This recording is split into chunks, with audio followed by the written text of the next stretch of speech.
Interesting thing. I came across this piece of information, and what it is, it's basically a an idea of creating. Well, it actually says it in big red writing. How to make a mint: the cryptography of anonymous electronic cash. Now, this was actually transcribed or written, and the person received this on October the 31st, 1996. And it says, with the compliments of Thomas P. Vartanian, Fried, Frank, Harris, Shriver, I think it is, and Jacobson. And it gives the actual address. So this is exactly what Satoshi Nakamoto has done with Bitcoin. That I think the first Bitcoin was actually, let me get the date, I don't want to get this wrong, so let me give you factual information. When was Bitcoin created? I think it's 2006, but we'll find out. 2009, right? So Bitcoin was created in 2009 on the heels of the economic recession. Bitcoin was created to be an electronic peer-to-peer cash system, but has also attracted crypto-curious investors as a store of value currency comparable to gold, right? So let's go back to where that. Here we go. Right. So how to make a mint: the cryptography of anonymous electronic cash. Now, my thing is, could this be the blueprint of what Satoshi Nakamoto actually got his idea to create the Bitcoin? Or could this be Satoshi Nakamoto who actually submitted this paper? Yeah? Could he be part of the NSA?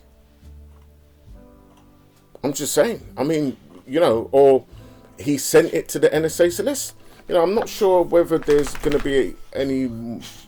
Let's go into the introduction.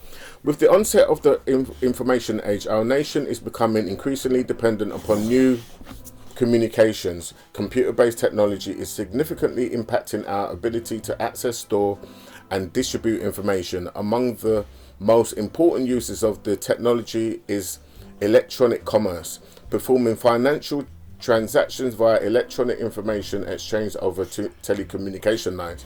A key requirement for electronic commerce is the development of secure and efficient electronic payment systems. The need for security is highly by the rise of the internet, which compromises to be a leading medium for future electronic commerce. And I mean, you can go ahead and read that. I wanted to see if there is let me see if there's anything here. I mean, it goes into the whole security of electronic payment, electronic cash, which some people could say that's what Bitcoin and cryptocurrencies are.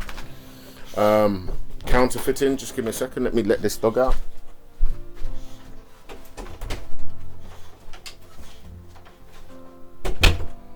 Okay, right, some people could say that that's what that's doing, counterfeiting. It's stopping counterfeiting. It's a cryptographic description, public key cryptographic tools. Again, public key, private key. It's this and this was written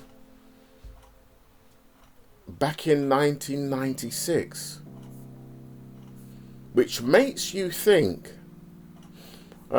protocol, offline electronic payment withdrawal. Alice sends a withdrawal request to the bank. Bank prepares an electronic coin and digitally signs it. Bank sends coin to Alice and debits her account. Payment: Alice gives Bob the coin. Bob verifies the bank digital signature, optional. Bob gives Alice the merchandise. So using this to pay for stuff. Untraceable electronic payments. In this section, we modified the above protocols to include payment untraceability. For this, it is necessary that the bank not be able to link a specific withdrawal with a specific deposit. This is accomplished using a special kind of digital signature called a blind signature. We will give examples of blind signatures in 3.2, but for now we give only a high level description. In the withdrawal step, the user changes the message to be signed using a random quantity. This step is called blinding. The coin and the random quantity is called the blinding factor. The bank signs the random looking text and the user removes the blinding factor. The user now has the legitimate electronic coin signed by the bank. The bank will see this coin when it is submitted for deposit, but will not know who withdraw it, since the random blinding factor are unknown to the bank. Obviously, it will no longer be possible to do the checking of the withdrawal records that was an optional step in the first two protocols. See, guys, I'm telling you, this is what Bitcoin was drafted from. I believe this is what Bitcoin was drafted from. If you put two and two together, it's you know, I mean, it clearly makes four, right?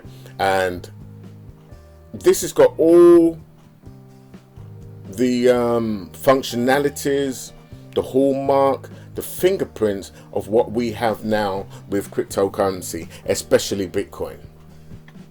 Yeah, it's an electronic payment, security of electronic payments, electronic cash, multiple spending.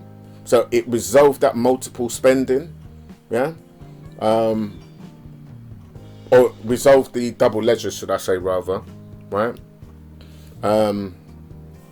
Public key cryptographic tools, a simplified electronic cash protocol, untraceable electronic payments.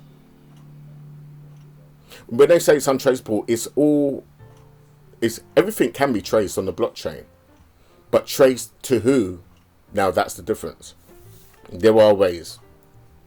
A basic electronic cash protocol, including identifying information, authentication and signature techniques, because every wallet signs every single transaction. Summary of proposed implementation, transferability, divisibility, multiple spending prevention, wallet observers, security failures, restoring traceability. Conclusion, references. So guys, look, this right here, I mean, and it gives you the whole breakdown. So this really is just the idea. Someone took this, like a Satoshi Nakamoto, probably took this blueprint, thought, wow, that's a brilliant idea. This was written in 1996. He's created a blockchain, created a coin called Bitcoin that resolved back in 2009, where there was a major recession. We was in the major recession.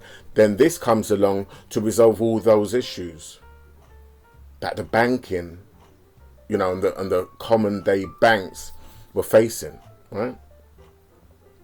Could this be the actual blueprint of Satoshi Nakamoto? I'm just saying, let me know in the comments. Catch you guys in the next one. Message from Satoshi Nakamoto.